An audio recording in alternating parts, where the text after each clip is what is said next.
श्री कृष्ण पुत्र सांब कितने शक्तिशाली थे, कैसे हुआ था सांब का जन्म।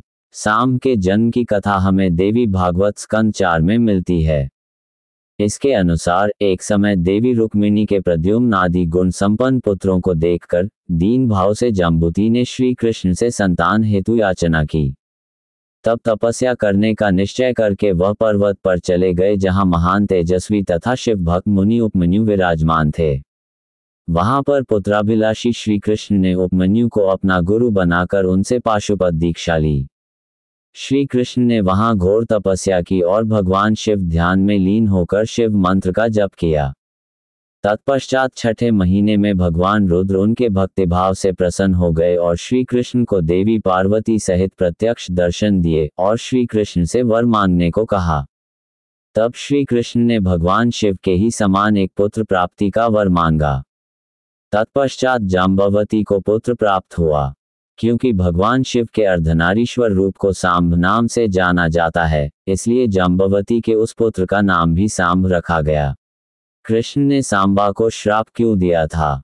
कृष्ण को ये जानकर बहुत दुख हुआ कि उनका पुत्र झांक रहा था और उन्होंने उसे कुष्ठ रोग से पीड़ित होने का श्राप दे दिया। सांब ने खुद को निर्दोष बताया और कहा कि नारद ने उसे गुमराह किया है। सांब बने थे यदुवंश के विनाश का कारण। महर्षि विश्वामित्र कण्व के साथ देवर्षि नारद ने सांब को एक मूसल को जन्म देने का शाप दिया था, जो आगे चलकर यदुवंश के विनाश का कारण बना। भागवत पुराण के अनुसार यादवों के संहार का मुख्य कारण सांब ही था। द्वारका में रहने वाले यादव आपस में ही लड़कर मर गए थे। तदंतर श्री कृष्ण ने देखा कि यादवों का विनाश हो चुका है। तब श्री कृष्ण ने बलराम जी को अपने शरीर का त्याग कर भगवान का ध्यान करने को कहा। बलराम जी ने भी महासागर के किनारे बैठ समाधि द्वारा योग क्रिया के द्वारा अपने शरीर को त्याग दिया।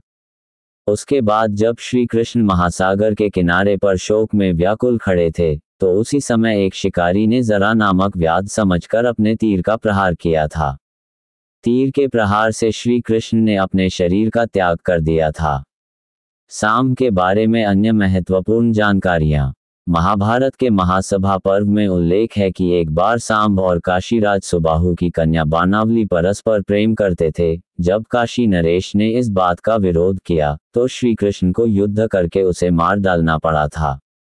एक बार उन्होंने श्री कृष्ण से आशीर्वाद प्राप्त कर अष्टावक्र ऋषि का उपहास किया, तो उन्होंने सांब को सर्प योनि में जाने का श्राप दे दिया था।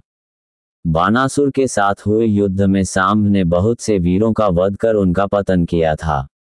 एक बार उन्होंने कौरवों के साथ हुए युद्ध में जरासंध को पकड़कर कारागार में डाल दिया था। श्री कृष्ण के अनेक पुत्रों में सांब बड़े वीर और अदम्य शक्ति संपन्न थे।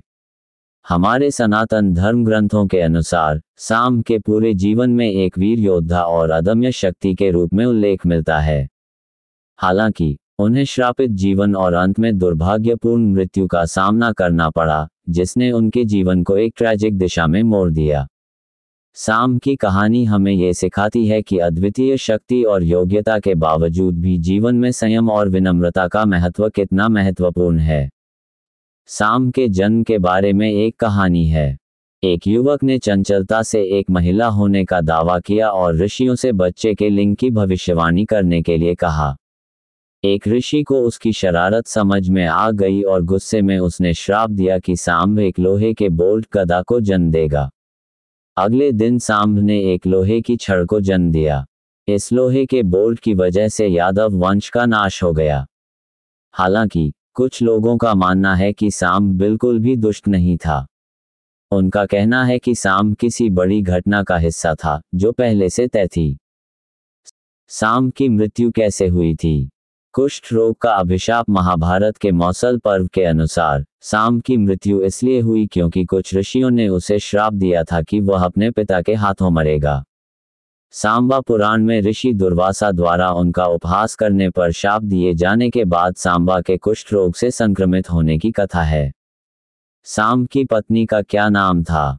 सभी ने बलराम से माफी मांगी और तब सांब को लक्ष्मणा के साथ विदा कर दिया।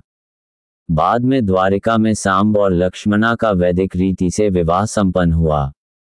श्री कृष्ण का पुत्र जिससे देवता भी डरते थे। क्या मेरी यह जानकारी आपको अच्छी लगी हो तो मेरे चैनल को सब्सक्राइब करें, वीडियो को लाइक करें और कमेंट करें। धन्यवाद। राधे राधे।